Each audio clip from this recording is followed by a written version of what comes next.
Welcome back to Broken to Better. My name is Josh. This is my journey from 450 pounds to healthy. Today, September 12th, 2025, I want to talk about where I'm at and how I got here. My journey started at the end of January 2025. I was 450 plus pounds. And as of this morning, I'm down to 314 pounds.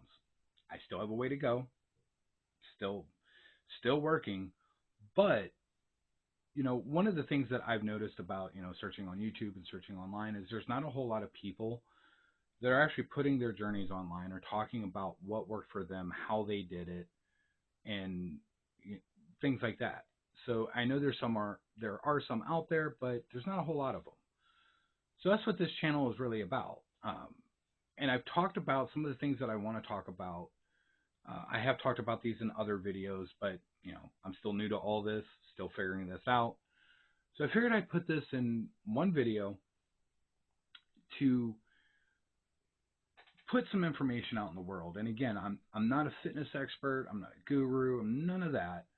I'm just a guy that woke up one morning and said, I can't do this anymore. I've got to get better. I've got to get healthy. I've got to get just better. And this is how I did it. This is what worked for me. No gimmicks, no tricks, no gotchas. This is it. So the first thing, habits and mindset. So first off, and this applies to so many things in life,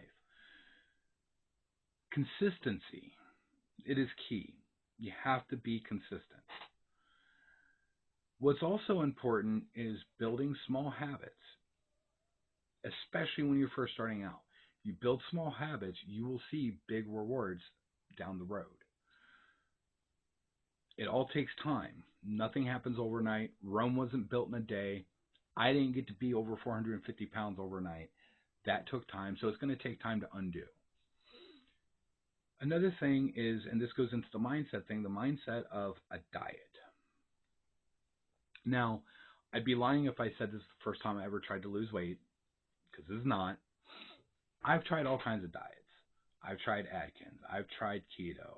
I've tried a whole bunch. I even tried the carnivore diet.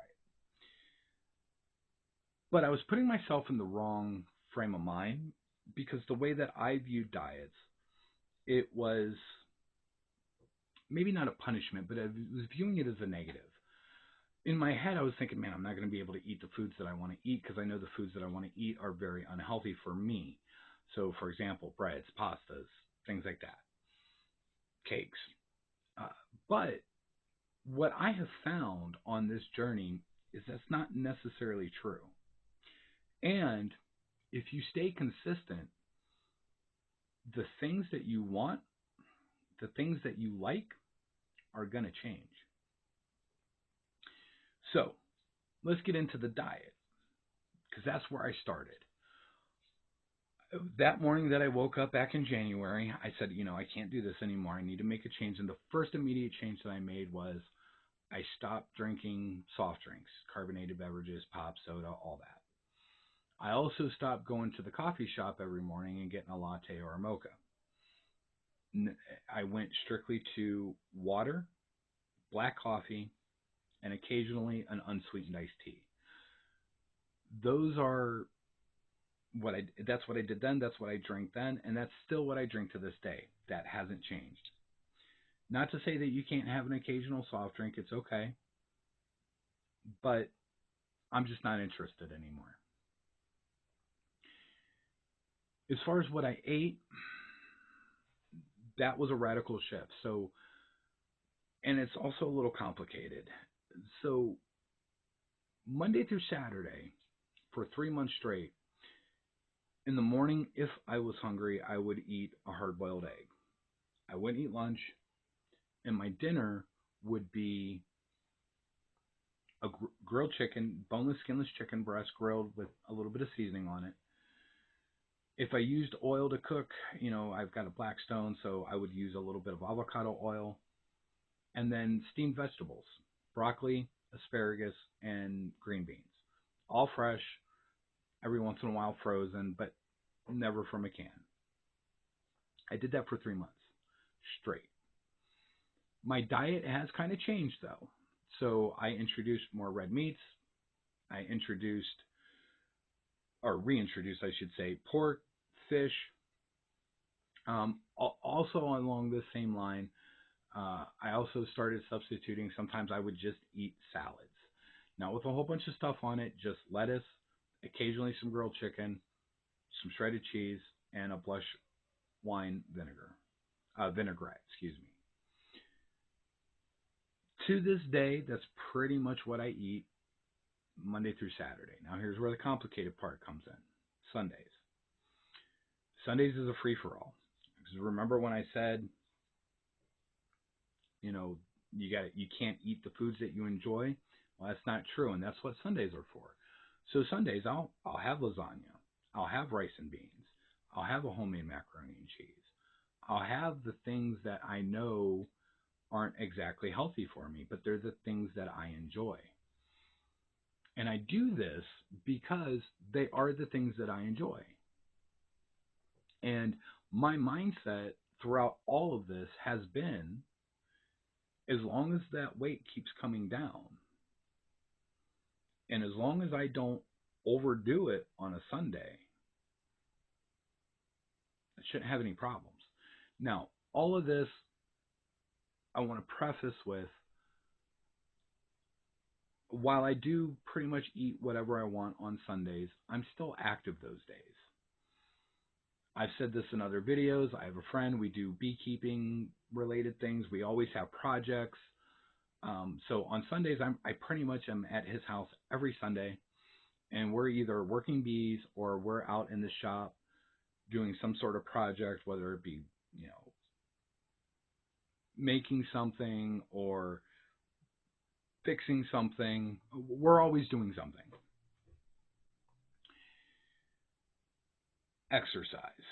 Exercise. This one, I'll just say it like this. I did not jump straight into the gym. I know for a fact that if I'd have done that, I probably would have failed. And I say that because, look, my body just was not ready for that. At 450 plus pounds, just for reference, I couldn't stand for any longer than 5 minutes. After 5 minutes, I was exhausted. I was just worn out. My back would hurt. My legs would be either numb or they'd have the pins and needles feeling. It was excruciating pain coming from my lower back. So, I was really faced with this dilemma, what do I do? The answer was easy. And again, this comes back into building habits and being consistent. So for the first couple of weeks, I consistently, every couple of hours, if I could only walk for 5 minutes at a time, I would just walk around the house for 5 minutes. Now, bear in mind, I don't live here. This is my home away from home office. But whether it's here or my house, I would walk for 5 minutes. And, if I could only do 5 minutes, say 2 or 3 times a day, that's what I would do. And over a couple of weeks, what ended up happening was 5 minutes became 7 minutes. 7 minutes became 10 minutes. And 2 or 3 times a day became 3 or 4 times a day, then 5 times a day. And then before I even realized it, I found myself at the end of the day when I would be back home, I didn't want to sit in my computer chair or sit in the living room and watch TV and not be productive or something. I would go pace out in my out in my driveway. So all of these little things started happening slowly, right? And again, building habits yielded big results because doing that let me get to the gym. Doing that in combination with my diet let me start losing some weight. So now let's talk about the gym, because my gym routine has also morphed as time has gone on. So I started going to the gym late April, late April. And at the gym, I would go 5 to 6 days a week, and one day I would do upper body and core, and then the next day I would do legs, and I would just alternate. What I was missing was cardio. Now, also for a point of reference, when I did start going to the gym, I was still 380 pounds.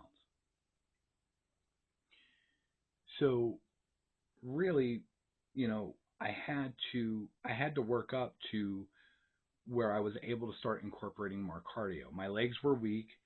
I could walk for a total of maybe 2 3 miles a day, but not all at once.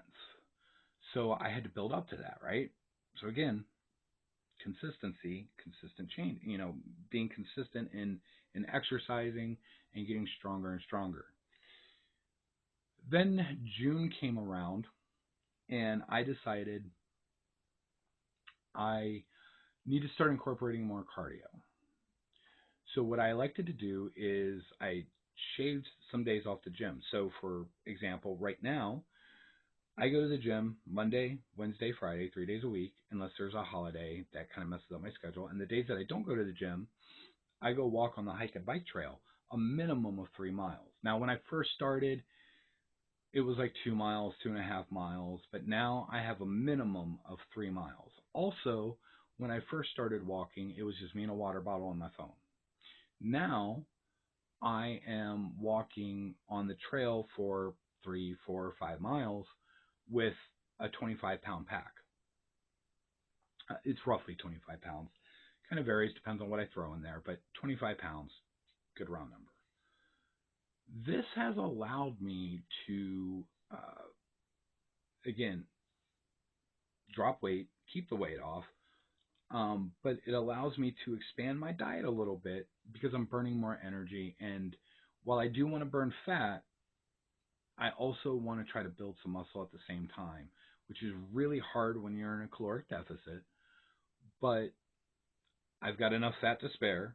So really, I've started to introduce other things into my diet. I do eat bread a little bit more often. I still save the pastas for Sunday. Um, and I've incorporated honey into my diet, and there's a bunch of reasons why, and maybe I'll do a video just on honey. So that's kind of how my exercise and my diet has kind of morphed as this has kind of gone on and I've lost weight.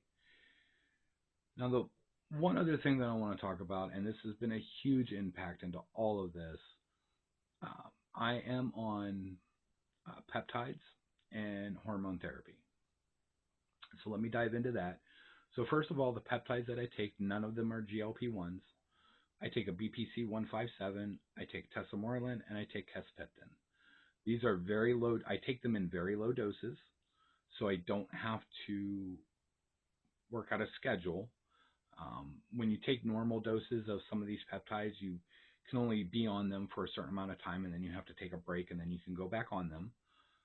These are low doses, so I'm just continually on them. I take these peptides; they're injected 5 times a week, and then I take testosterone, basically testosterone replacement therapy.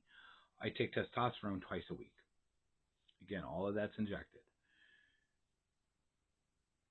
With those things in mind, the one thing that I do want to say is if you're thinking about getting on a journey yourself, if you want to get better, better is not the right word, if you want to be more healthy, you want to be more active, you want to be around longer in your later years so you can actually enjoy life a little bit.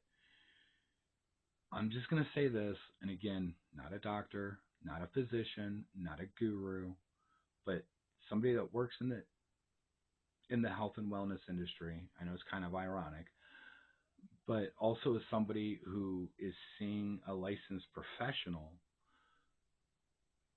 get your hormones checked.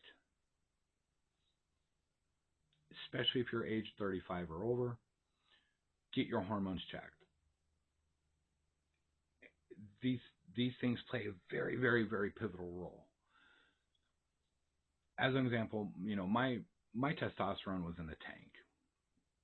When my first blood test back in late January, early February, when we got the results, My testosterone was at like 60. That's horrible. My estradiol, which I can't even remember what it was, but it was through the roof.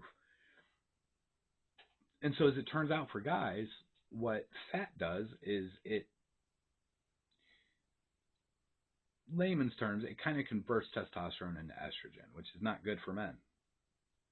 Testosterone levels drop, energy levels drop, the ability to put on muscle kind of drops. So if you're thinking about starting a health journey, if you want to get healthier, you want to get better, especially if you're, you know, rather large like I was, get those hormones checked. It's not free.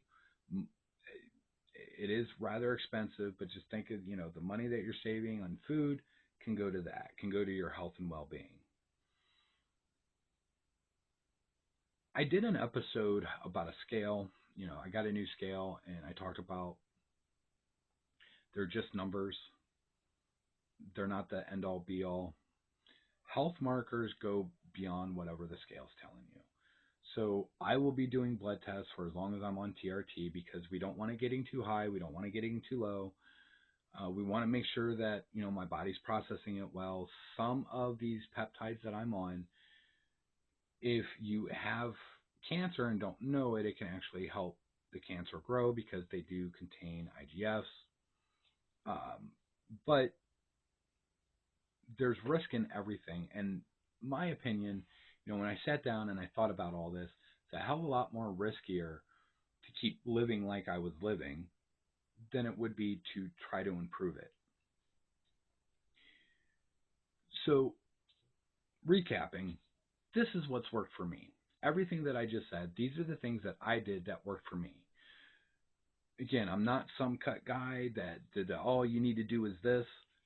I am somebody that's actually going through this, that's actually actively making changes in their lives to go from over 450 pounds to healthy. If this resonates with you, if you want to follow my journey, either to support, to see me succeed, or if you want to see me fail, because I know there's people out there like that too. I don't care either way. But if you want to see me succeed or fail, subscribe and follow my journey from broken to better.